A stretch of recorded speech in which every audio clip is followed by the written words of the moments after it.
When your daughter's learning how to drive, you say, Híjole, here we go.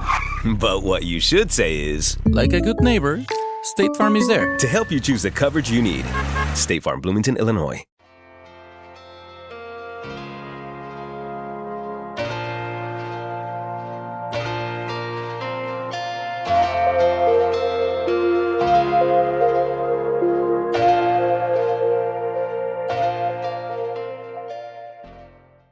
I moved to New York City in June 2003 with $1,600 cash. The physical distance between Minnesota and New York had created a new kind of space between us. Not the silence of estrangement, but room to see each other as adults with separate lives. My name is Jenny Skoog, and this is The Silence Between Hello, a podcast about what remains when distance, faith, and memory reshape a relationship.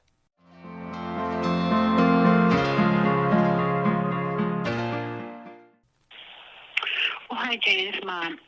Yeah, we just got home. We went to Buffalo just for a drive, and that's up at Perkins. Now we're home. Okay, bye. Oh, hi, Jenny.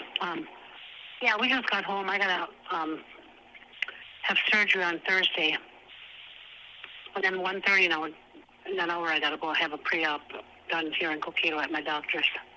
Okay, bye. Oh, hi, Jenny. It's Mom. Yeah, we just got home. I had a doctor appointment for my knee today, so we're home now if you want to call back. Okay, bye. Oh, hi, Jenny, this is Mom. Me and Dad took a drive to St. Cloud. They just got home. So looks like you called. Okay, call me back. Okay, bye. If I were to count the most common phrases in Mom's voicemails, "we just got home" would be near the top of that list. Home from the doctor, home from the store, home from visiting friends. These mundane updates from central Minnesota arrived in my New York City apartment like postcards from another universe. One that moved at a different pace, that measured distance in miles rather than blocks, that marked time by seasons rather than subway delays. In their 80s, my parents lived a life that defied the stereotypes of aging. They were not homebound, they were not isolated or reluctant to venture out. Instead, they were perpetually on the move, driving across Minnesota to visit friends, get knee injections, shop at Walmart, eat at Arby's, or just because it's such a beautiful day. Oh, hi, Jenny, this is Mom. Yeah, we went to Buffalo. I had to get another shot in my knee, so we stopped at Walmart and just got home. Okay, bye. Buffalo, Minnesota, about 30 miles from their home in Cokato, and my birthplace. These outings were rarely planned more than a day in advance. In retirement, Mom and Dad had developed a spontaneous approach to life that contrasted sharply with the regimented schedule of their working years. Dad loved to drive, as evidenced by his 40-year career as a regional truck driver in the Twin Cities. He had a perfect driving record and was behind the wheel well into his 90s. He expected to outlive everyone and aimed to spend it on the road, behind the wheel, with Mom by his side. Their car, a new Toyota Corolla every few years, was their vessel of independence. It connected them to friends, to family, and to the rhythms of small-town Minnesota life. When I'd visit, Dad would warm up the car on winter mornings, brushing snow from the sidewalk with a broom, while Mom packed her knitting yarns for whatever adventure they'd planned that day. In these mundane outings, they found freedom and purpose. Oh, hi, Jenny. This is Mom. I thought I'd leave a message. I know you're in school. We're on our way to Brainerd. We went to St. Cloud and got my sewing machine light bulbs, and now it's just a beautiful day. We'll go see Esther and John, so I'm glad we just thought we'd grab the house. Okay, bye. We just thought we'd get out of the house, a simple phrase that captured their approach to these golden years. Brainerd is nearly 2 hours from their home, St. Cloud about an hour in the same direction.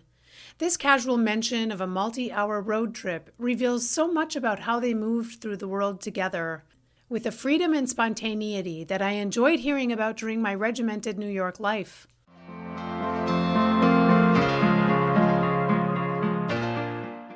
When I first arrived in New York, I looked up at the buildings from the sidewalk and felt dizzy with possibility. I traded coniferous trees for concrete, open skies for canyons between skyscrapers, and county roads for crowded avenues. My first apartment was smaller than many walk-in closets. I slept on a twin futon mattress that touched 3 walls simultaneously. From my window, I could see into the apartments across the air shaft, other lives unfolding, other stories being written. My rent was $900 per month, exactly 1/3 of my income. Home for Mom was permanence. It was the house in Cokato where she and Dad had lived since I was 12, the garden she tended, the kitchen where she baked cardamom bread. Home was the center of a circumscribed world, bounded by church, family, and the rigid barriers between believers and everyone else.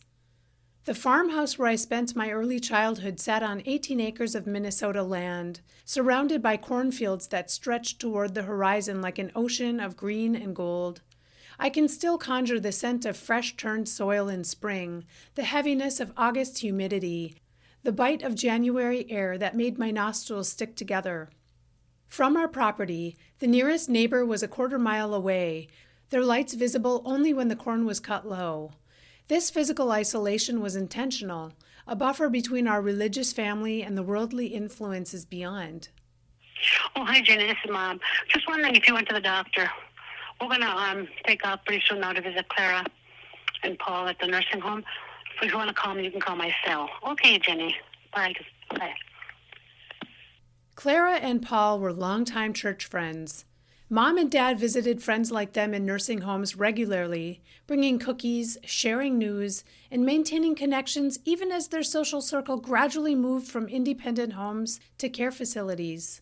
I realize now that these visits served multiple purposes. Yes, they provided companionship to friends facing diminished mobility and social connection, but they also allowed Mom and Dad to witness aging up close, to see what might await them, to affirm their own continued independence by contrast. We're going to take off pretty soon, Mom says, the casual language of road trips and adventure applied to a nursing home visit. There's dignity in that framing, transforming what could be seen as an obligation into a chosen adventure. For me, home became something more fluid. It was my tiny apartment in Chelsea, but also the path along the Hudson River where I ran in the mornings, the Pilates studio at my gym, the corner bodega where the owner knew my name. Home wasn't a single place anymore, but a constellation of spaces where I felt free to be myself.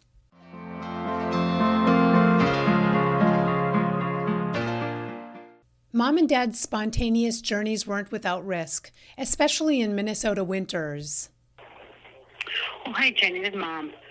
Yeah, I hate to tell you this, but I fell on the ice today and hurt my arm. I think I might have broke. I don't know if I broke my wrist, but I'm in a sling, and I have to. It's so painful, but I can't. Got to wait till Monday to see the orthopedic doctor. They X-rayed it anyway, but I'm on pain pills. So anyway, we'll see you. Bye. Ah, the broken wrist. A reminder of Minnesota's treacherous winters and the vulnerability that came with aging. But even this didn't stop them for long. After that cast came off, they were back on the road, continuing their circuit of friends, restaurants, and small-town destinations. What strikes me now is Mom's stoicism in this message. "It's so painful," is the extent of her complaint, followed immediately by practical next steps. There's no self-pity, no dramatic flourish, just acceptance of a setback and a plan to address it. This approach to hardship was typical of their generation, and particularly of their Scandinavian heritage. You acknowledge pain without dwelling on it. You state problems plainly and focus on solutions. You don't burden others with excessive details of your suffering. I inherited this stoicism, though it took me years to recognize it as a cultural trait rather than a personal failing. When I moved to New York, friends often commented on my matter-of-fact approach to difficulties. "You Minnesotans," they'd say, shaking their heads at my understated reactions to both triumphs and disasters. Their road trips weren't just about movement. They were social expeditions. In small-town Minnesota, chance encounters were frequent and meaningful. Oh, hi, Jenny. This is Mom. I just wanted to call you and tell you that we were in Hutchinson today at the Arby's, and I opened the door and walked in, and this guy said, "Hi, Mrs. Skoog." That was Matt Wojak. Remember those Wojaks? Anyway, Matt was there, and we visited with him and asked about all you kids, and he took our picture, and he recognized us. Anyway, see you. Bye. The delight in Mom's voice as she recounts this unexpected meeting with Matt, a name from decades past, our neighbor from the farm and my school classmate. We had moved away years ago, and yet here was Matt in an Arby's in Hutchinson, recognizing my elderly parents immediately. This is the texture of small-town life that I left behind, the chance encounters, the life recognition, the threads of connection that stretch across decades. When Matt asked about all you kids, he was inquiring about 9 siblings spanning 20 years. But in the social geography of small-town Minnesota, those connections matter. I'm struck by the detail that Matt took their picture.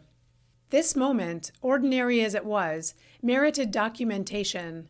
And Mom's pleasure at being recognized, "Hi, Mrs. Skoog," speaks to the affirmation that comes from being known, remembered, placed correctly in the social fabric. In New York, I can go months without unexpectedly encountering someone from my past. The anonymity is both freeing and occasionally isolating. Mom and Dad's lives were woven into a tight social tapestry where recognition was the norm, not the exception. Oh, hi, Jenny. Good, Mom. We're on our way home now, and it's kind of bad area. Maybe, won't be able to talk. But anyway, you can try calling me. We just left Irving and Jerry, so we're heading home. Okay, bye. It's kind of a bad area. Mom's anxiety about unfamiliar places comes through in so many of her messages. The geography of threat was different for her generation, especially those raised in rural areas. Cities represented danger, confusion, and moral compromise. That her youngest daughter chose to live in the biggest, most chaotic city in America must have seemed like a deliberate provocation.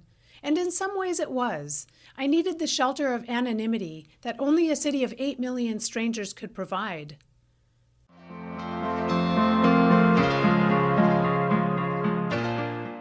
Their social calendar was surprisingly full for a couple in their 80s and 90s living in rural Minnesota. Oh, hi, Jenny. This is Mom.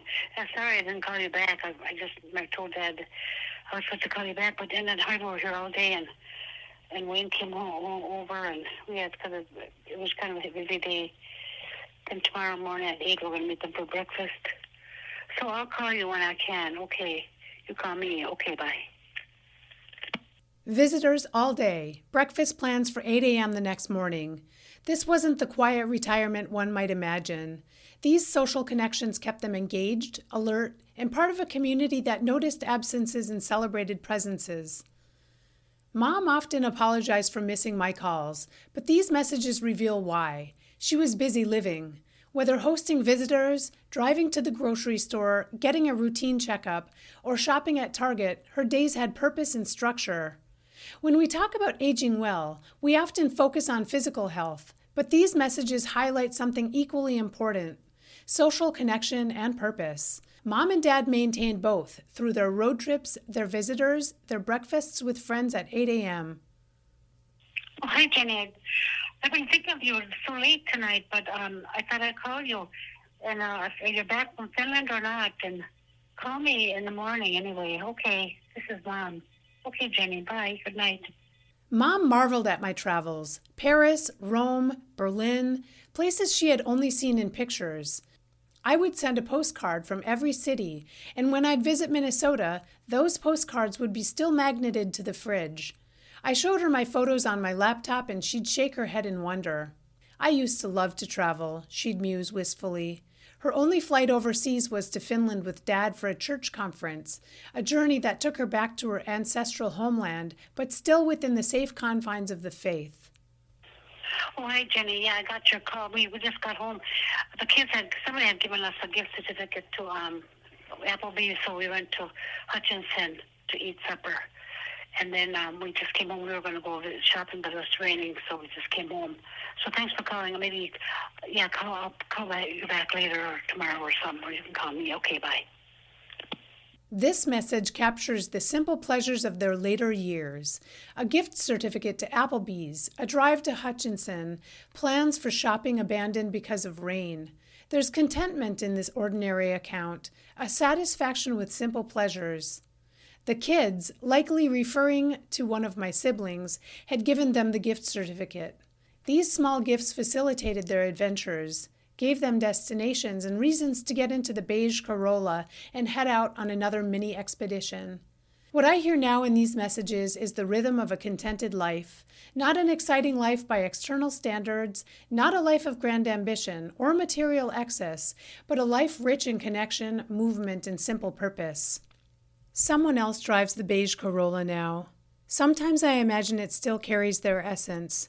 Mom's purse on the passenger seat floor, Dad's careful hands at 10 and 2 on the wheel, church songs playing through the speakers, Lifesaver mints in the center console, their vessel of independence, now still. Oh, hi, Jenny. This is Mom. Just wondering how you're doing. Call me. Bye. The constancy of these small check-ins, Mom's way of maintaining connection across our separate geographies, became the thread that kept us tethered through the years. Not the shared faith that we once had, not the physical proximity of family, but these moments of reaching across the distance to say simply, I'm still here. I still care where you are. I still want to know how you're doing. When I walk along the Hudson River now, facing the Manhattan skyline from the Jersey side, I feel the presence of all my previous selves. The farm girl, the exile, the New Yorker, the seeker.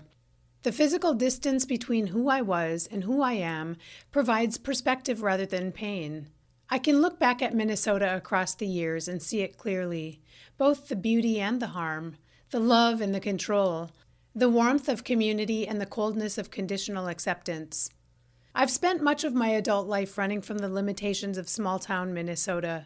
I fled to big cities, sought education, built a career, but these voicemails remind me that there's wisdom in the life my parents built, a life of modest adventures, steady connections, and finding excitement in the ordinary.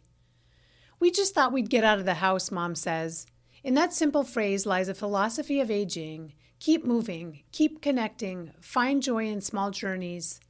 Their road trips weren't escapes, but engagements with friends, with community, with life itself.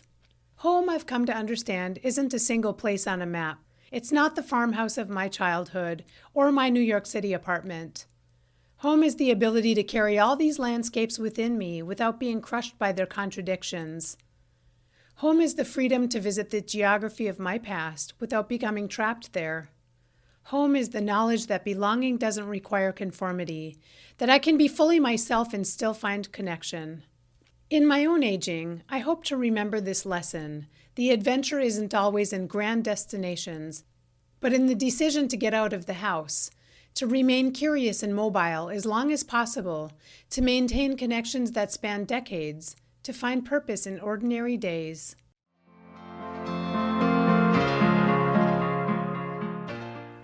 In the next episode, we'll explore how Mom and I developed new rituals of connection when religious traditions no longer served us. We'll hear her thanks for gifts sent across the miles and discover how ordinary exchanges about shoes, puzzles, and even basement sewers became our new language of love. Oh, hi, Jenny. This is Mom. Thanks for the beautiful flowers that came from oh gosh, I forgot now. The florist anyway in town here. Yeah, they're just beautiful. I wish I could take a picture of them, but they're just so pretty. Thank you. Call me. Okay, bye.